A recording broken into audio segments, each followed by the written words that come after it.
listening to The Real with Rachel D on Atlanta's inspirational talk radio, Love 860.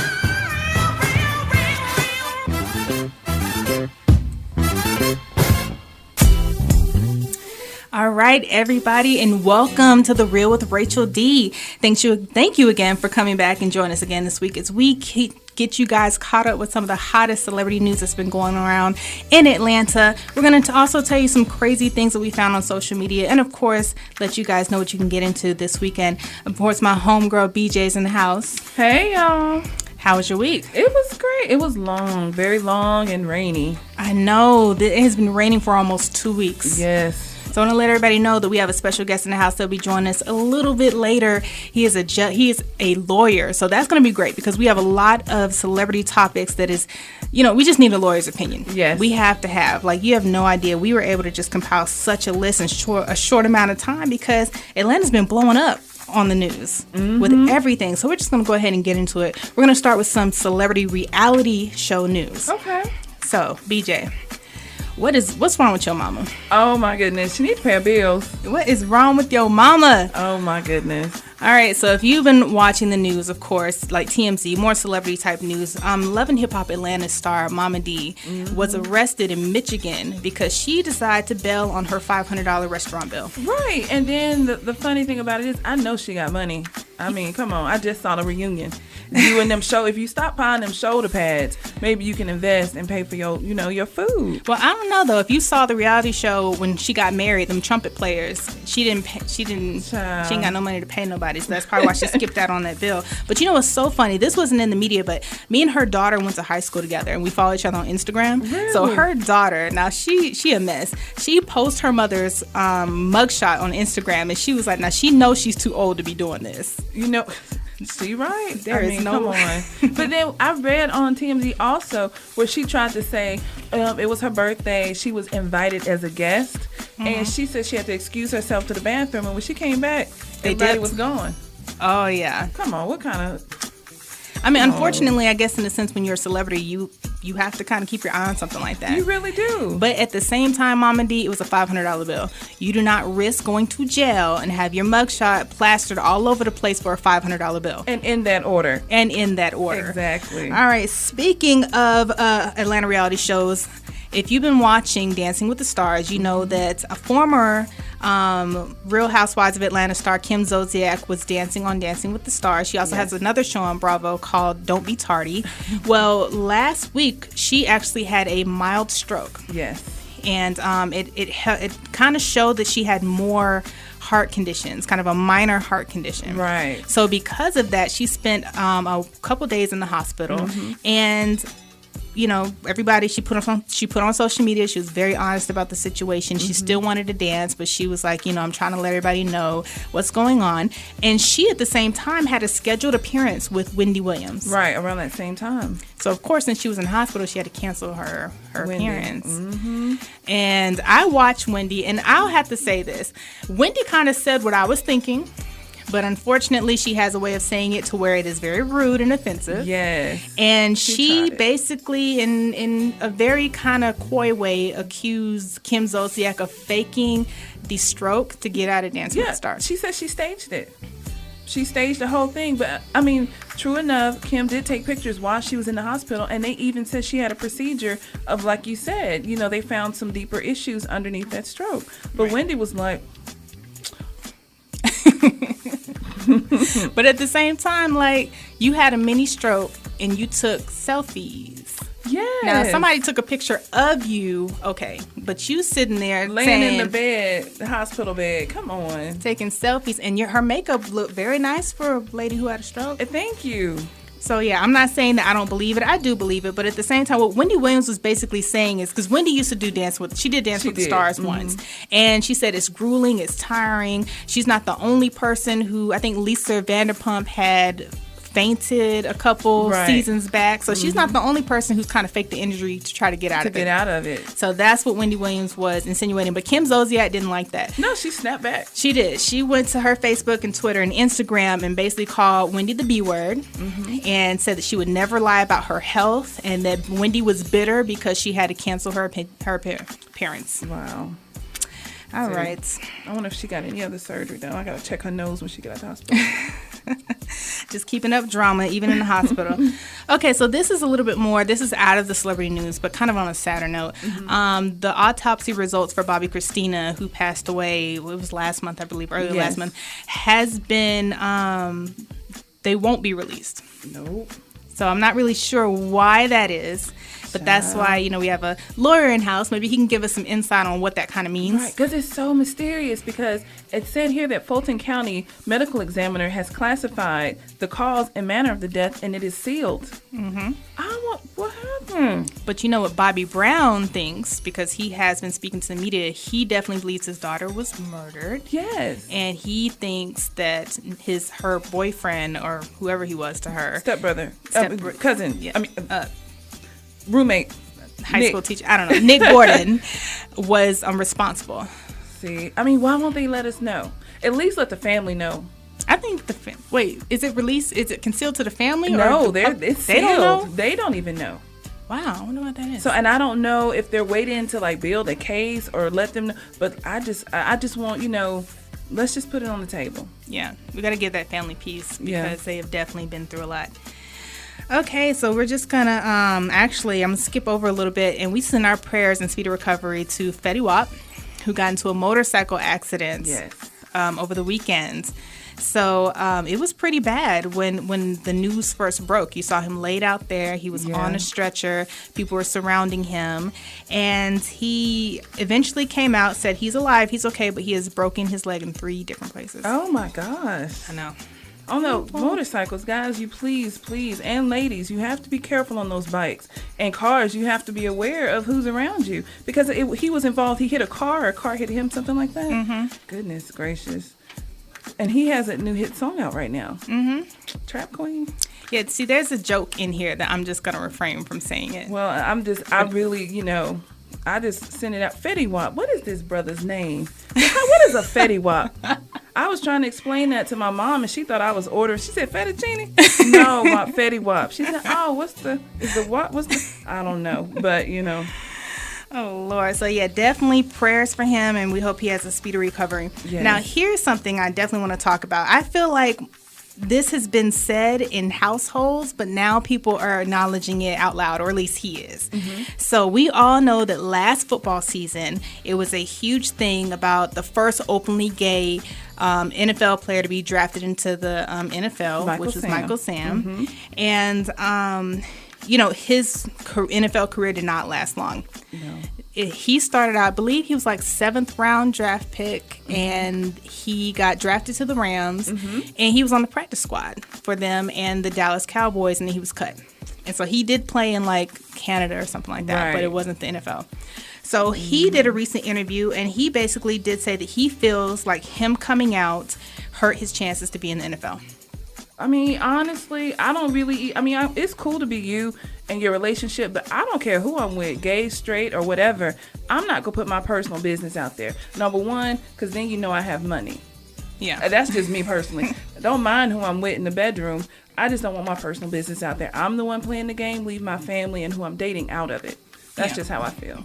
But I feel like it definitely messed him up, because everybody is not accepting as we like to portray in public. Yeah. And when you have to go behind closed doors and sign papers and stuff, then that's when your true colors come out. Also, this right here is what I think messed him up, because he had all the attention on him. Yes. People were now looking at you really performing. Yes. Because they recruit 30, 40, I don't know how many rookies in every year. And sometimes the rookies just kind of hang back and don't get the spotlight so that they can get those contracts. Yes. But now that he was in the media so much, people are like, okay, now what can you do? Right. So then if he would have had a bad game or two, that's what we judge you on. Right. Michael, dude, you should have just stayed in the background, slid on into that contract, and then this wouldn't even have been an issue. Yeah.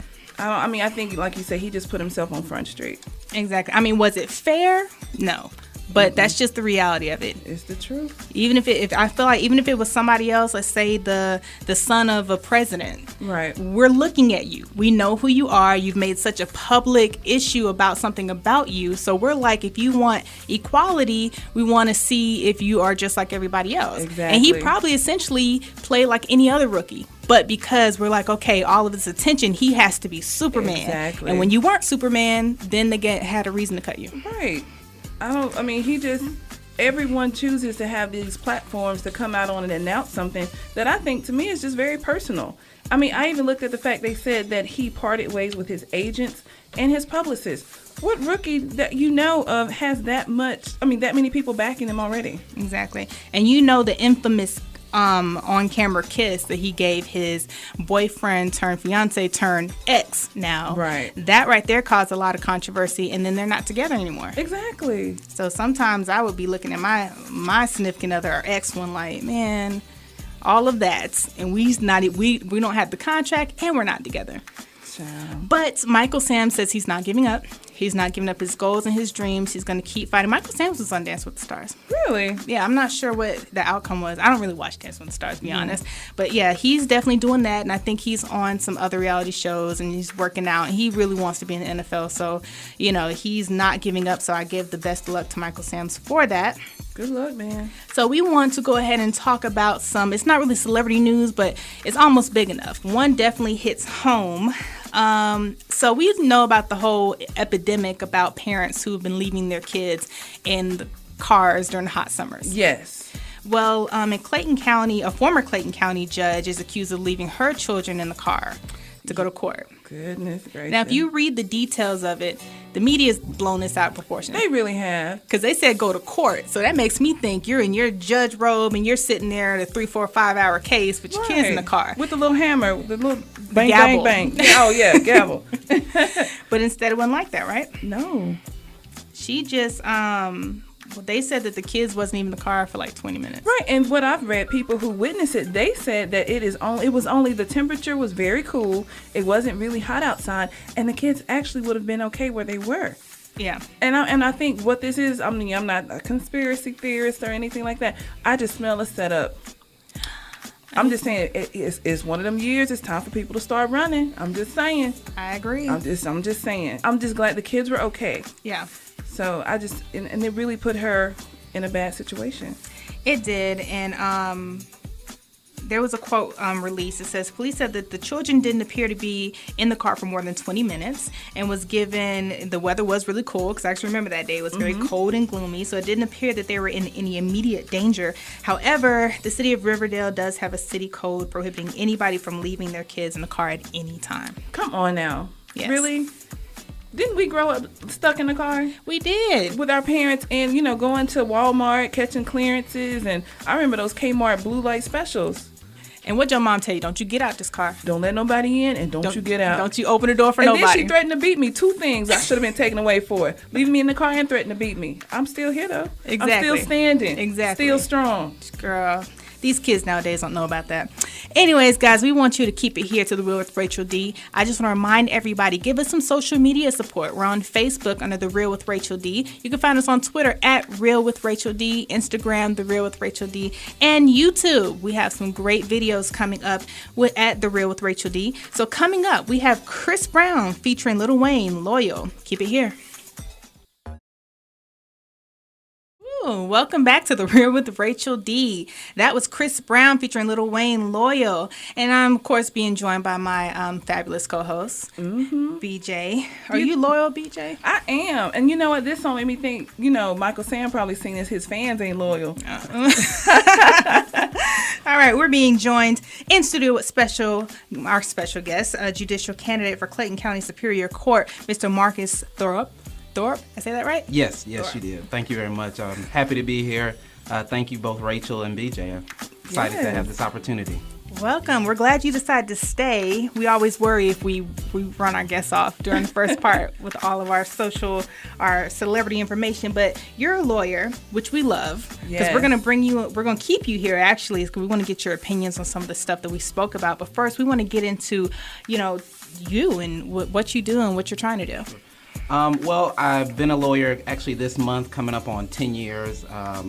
Primarily, the majority of that time it's been as a prosecutor. I've practiced law as a prosecutor in the state of Indiana.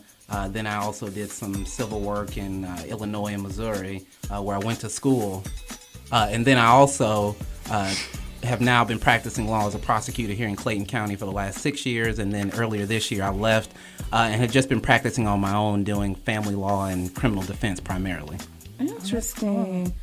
Family law. Now, with family law, you deal with all the domestic, children being removed from homes and things of that nature? I do. One of the things with being a judicial candidate, or being hopefully a judge in the Superior Court in Clayton County, and really any county in the state of Georgia, outside of criminal cases that you deal with, a Superior Court judge, the other half of that docket is primarily family law. And so one of the things that I wanted to do during this time that I've got on my own is to really delve into that area of law as well. And so, a lot of that is dealing with custody battles, divorces, legitimations, paternity suits, all those sorts of things that we, are more the day-to-day things that happen outside of the criminal defense. But it's a large part of what it means to be a Superior Court judge. And so I wanted to take this opportunity to really get to know that area of the law just as well as I do the criminal stuff. That's interesting. So basically, when you said paternity suits, so once they leave the Maury Povich show and they find out that, it's not his kid, they come to you to get their money back. Right. Okay. Exactly. That's good. That's interesting. Can you explain to us kind of what is a Superior Court? Well, in the state of Georgia, you got several levels, starting from your probate magistrate court, which deal with probate court deals with your family issues, the wills, testamentary things like that. And then there are levels where you have the magistrate court, which deals with smaller cases, smaller criminal cases, as well as civil cases of an amount less than $15,000. And then you sort of rise in levels. You then have state court and finally Superior Court. Within the county, that is the highest level court, which deals with primarily your felony criminal offenses, so anything from murder all the way down to usually thefts that are considered felonies, so they have to be of a certain amount. So Mama D's case would not qualify here in Clayton County, the state of Georgia. And like I said before, also your larger civil cases and your family law, divorces and things like that. Interesting. That is. See, one thing we always like to ask when we have people who work in law here, you have to tell us the craziest story that you have encountered. The craziest story so many. Or story or something. Yeah. Probably the most interesting story that I have a lot. Probably the most interesting one that I think always comes to mind. I prosecuted a case a while back with some individuals. I don't know if you all remember, but it was an individual who actually had contracted HIV several years ago. And then he was sleeping with other residents in Clayton County. No, I didn't hear that. Without informing them of it. And, it got a lot of attention back then. And there hadn't been a lot of cases prosecuted like that, not only in the county or in the state of Georgia, but actually in the U.S. And so with the help of one of the more senior prosecutors there, we actually prosecuted this individual, and we were successful in doing so. He had actually but he actually had sexual relations with someone in Clayton County as well as someone in Atlanta, and we were able to have both of them testify, and the jury found him guilty. Wow, because that's illegal, and that's like attempted murder, or? Not attempted murder. It's depending on who you ask, but it's called reckless HIV, and so essentially he was found guilty of not having at a minimum informed them of his status at the time. Right. And I think the difficult part for me is a large part of what I had to do was I dealt with the victim from Atlanta, and she actually did ultimately contract the disease. And it was kind of gut-wrenching to have to call her from time to time, prep her as a witness, and then get her comfortable with having to be in a room full of people who wanted to hear her story. But she was a very brave woman, and I wish her well to this day, and I hope that she's doing well. Because people need to know your status. And if you know somebody out there messing people up, call a lawyer. Exactly. Take them to court. Exactly. I would tell so quick. I'm sorry. I don't believe in hiding things. Right. Because that is illegal, and it's that can get you killed. I remember seeing an episode of maybe Fatal Attraction or something where there's this one lady who slept with this guy, and she had HIV, and she told him after the fact, and he killed her because of it. So they said that people were very torn because they're kind of if you have it, you gave it to him, kind of in a sense giving him a death sentence the way he saw it, and he, out of fit of rage, retaliated by killing you. So it was a big trial. I forgot where it was. Yeah, and that was sort of the more interesting thing about that particular case from the judicial side of it as well was after he was found guilty, trying to construct a sentence that we thought was worthwhile, because he really can't be found guilty of murdering any of them, because unfortunately fortunately no one's died as of now. Right.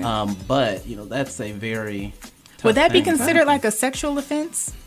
Like if he got out, would he have to register or something like that? To my recollection, he does not. Wouldn't that be one though? Right. Wouldn't you think so? Because that's still like sexually violating somebody. Right. And no, I do agree, but if I recall from the statute, when we were prosecuting the individual, it was not considered one.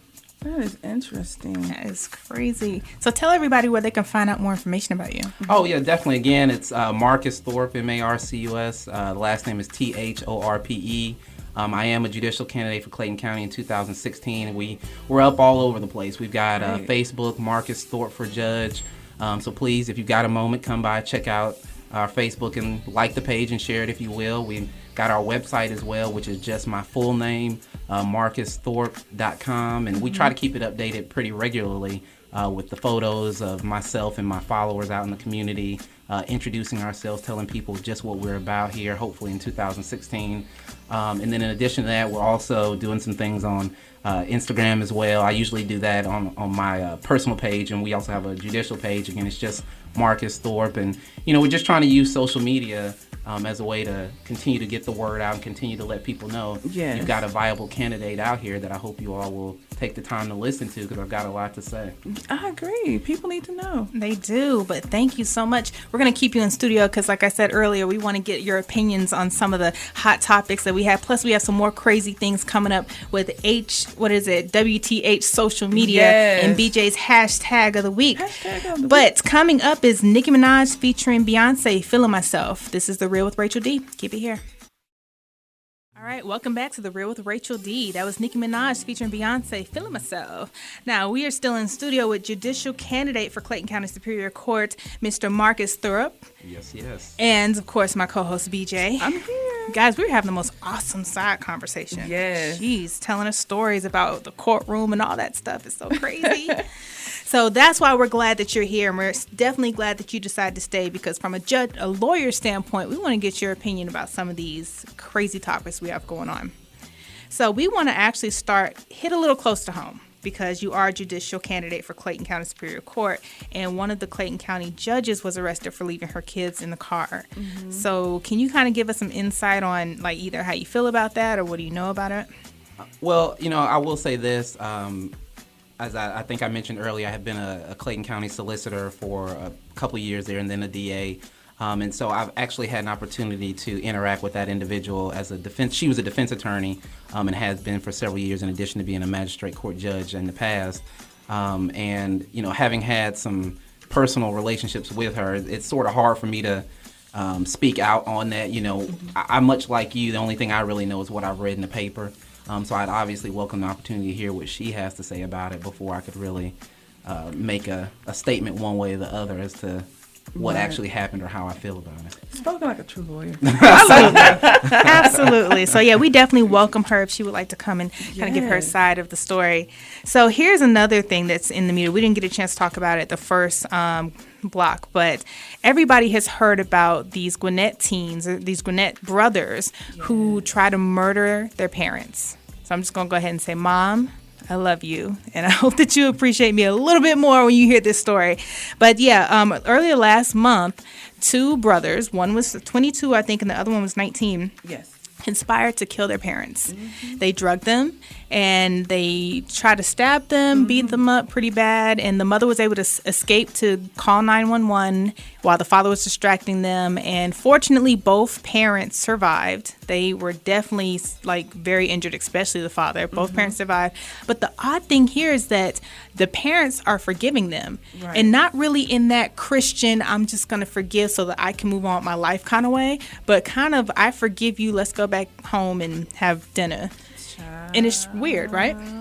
Definitely is a strange sort of outcome to a case. I know they say that blood is thicker than water, but to have somebody try to BJ, what was that face again? Sorry, go ahead. No. I just, as I was saying, I just think it's an odd outcome thus far, but I'd be curious to see where we go from here. I wonder, I think like we were saying before, I wonder just what the backdrop is to this, why exactly is. From a legal standpoint, if the parents don't want to press charges, can the court system press charges? They can. Actually, once it gets into the legal system, there are obviously those people who disagree with that, but once it gets to that system, the state essentially takes over. The prosecutor's office, in this case, because it's a felony, what they would be charged with, the district attorney's office in Gwinnett County, run by the DA Porter, Mr. Porter out there, he and his assistants actually would take over the decision. Now, they do and would take into account the thoughts of these two individuals and what it is they'd like to do with the case, or like to see what happened, and voice their opinion in any way they'd like to. But ultimately, that decision rests with the prosecutor's office. Girl, my head over here going like a windmill. I see you. I mean, I'm just saying, I'm glad. I'm one of those people that's for it. Because if they chose to forgive these two boys and they're back on the street, what keeps them from murdering somebody because the line too long at Walmart? Exactly. I'm just saying, I'm glad there are statutes like that in place. So when they don't want to prosecute their crazy kids, it's somebody that will. Keep them off the street. Exactly. And away from fire and knives. Exactly. Just keep their hands to the side. And I think that's exactly why that's sort of in place, because then you have the Gwinnett County, sheriff's office, police office, and the prosecutor's office that has to answer to that if something were to happen down the line. I think that's sort of why they take that stance in not only that county, but in the state of Georgia. That's great.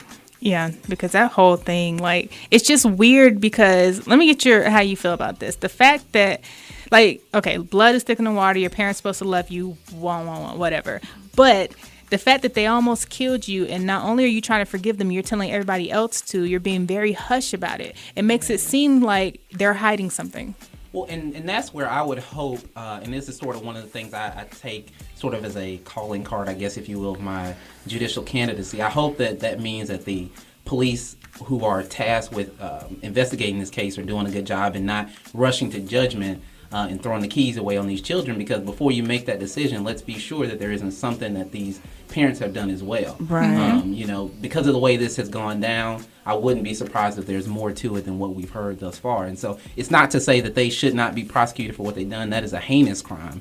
If in fact we determine that to be true based on the evidence that we will learn at some point during the course of that. But I'd be curious to find out, and I just hope and pray that the police officers and the sheriff's department who are involved in this investigation take it seriously, take their time, and make sure that before we indict these individuals, that they are sure about what has happened in that family circle. Yes, absolutely. So speaking of family and another kind of legal situation, we spoke about Bobby Christina's autopsy results being sealed. So why is that? Well, and when it was being spoken about earlier, I was actually surprised. I was not aware that the family didn't know. Usually the family is aware of something like that, so I'm surprised at that as well. I'd be surprised to find out what'll happen soon enough, because in situations like that, if the local police department decides not to pursue it, as a family member, someone like Bobby Brown or other family members, would still have the right to at least meet with someone from a police department and ask that they, investigate. Right. Now, ultimately, whether they do or not, obviously, is up to them. So I'd be curious to see if that has happened or if it does happen in the future. So at least somebody looks at those results and makes sure that nothing of any sort of foul play has happened. So if it hasn't happened yet, I wouldn't be surprised that you hear later on that someone will at least review it. I don't think it's been closed to everyone. If not, at a minimum, the medical examiner having spoken to whether it's someone from the district attorney's office or someone from the City of Atlanta or Fulton County Sheriff's Office about any concerns about a possible homicide. Interesting. But I don't know really the legal system, but if I think something's closed or kept secret, that means it's pretty big, right? Because if she would have passed away of natural causes or of accident, they would have said that. Right. So they'd say it was a secret because they're investigating like a homicide or something, right? And that's a possibility. And I think, again, it goes back to whether or not the family knows, because it could have been a request of the family. And so since I hadn't read it personally to know, in fact, if anyone in the family knows about it, it would be hard for me to kind of, speculate on that, because it may just be simply that, hey, someone like Bobby or someone said, look, I'd rather not know, or I'd rather not the public be aware of what happened, so long as we're all sure that this wasn't a homicide in some way. But it also could be that they don't want any information leaked because they're at a point in an investigation where they're dotting their I's and crossing their T's before that kind of information is released. I mean, if it turns out that it is a homicide of some kind, you don't want to tip off a potential defendant. Right. That's true. So they're either building a case or they're in the process of getting something big is about to basically go down. Well, we still definitely send prayers out to the Brown and the Houston family. Now, we're going to get into WTH social media. Okay, BJ, get your hashtags ready. All right.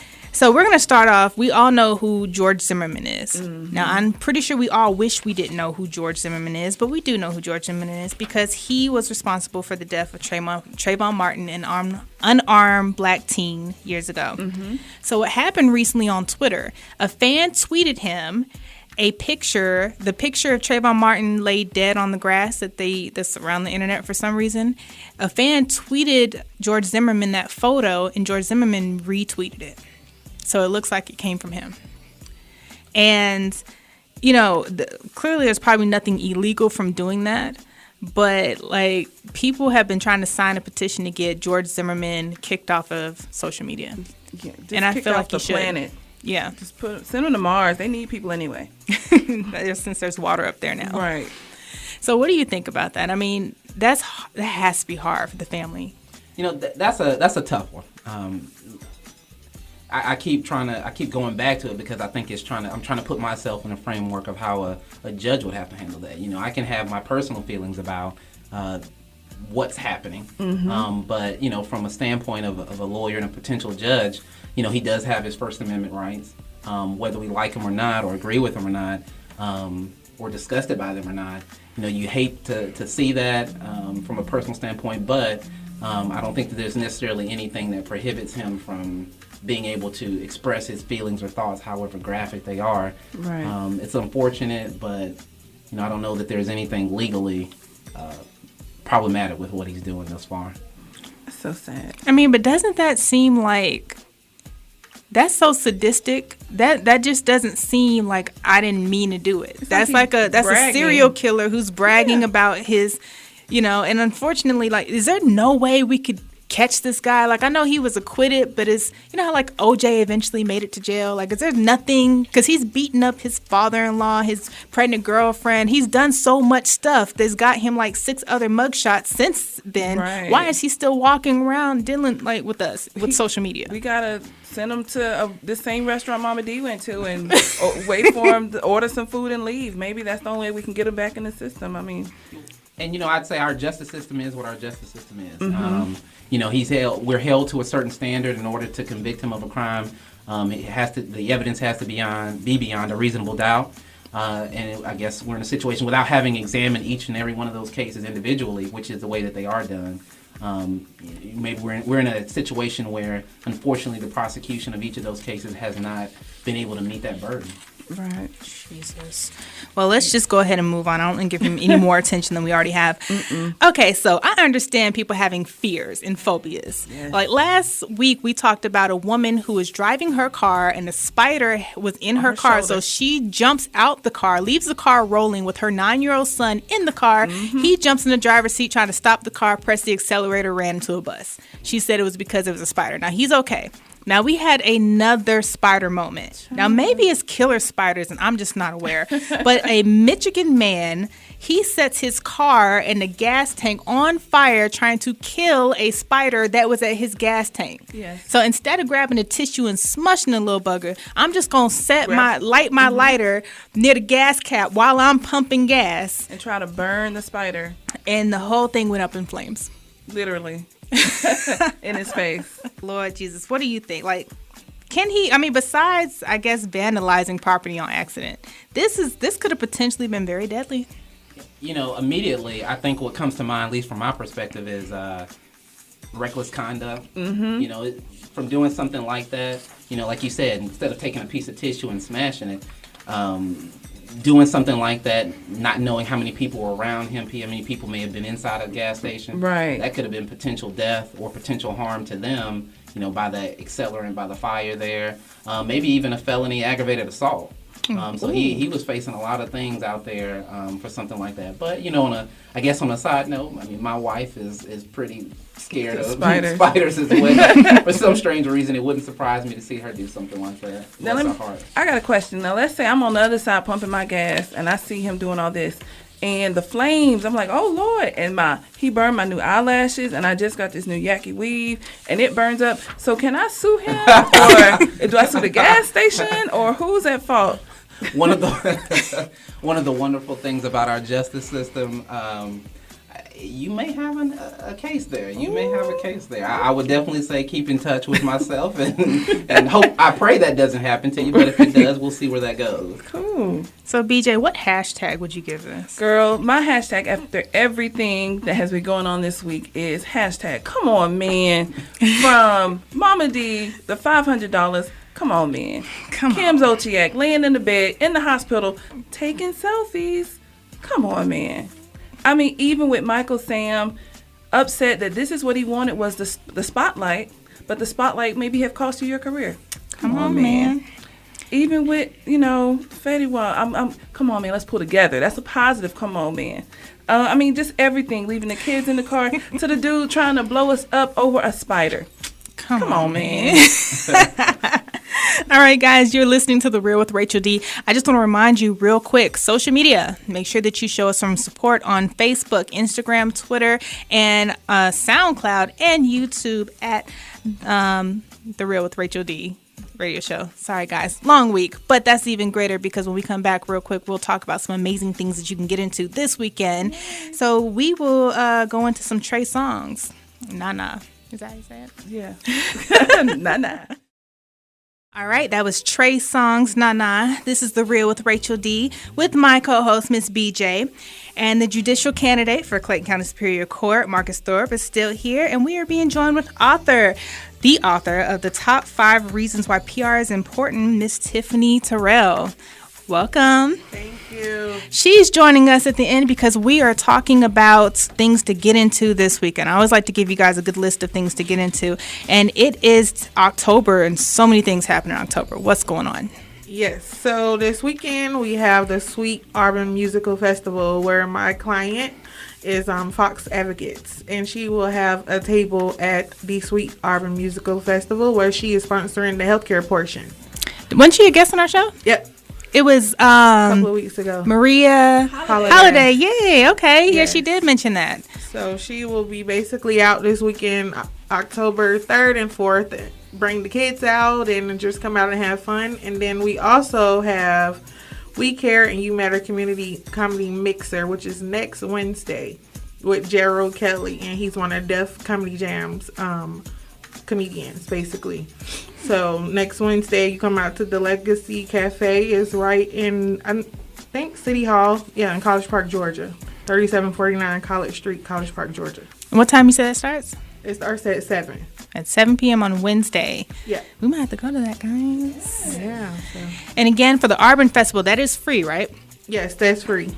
And there's food, vendors, music, and everything. Yes. And also my kids' clothing line, the Cool Kids Apparel line, supporting type 1 diabetes with the children diabetes, basically.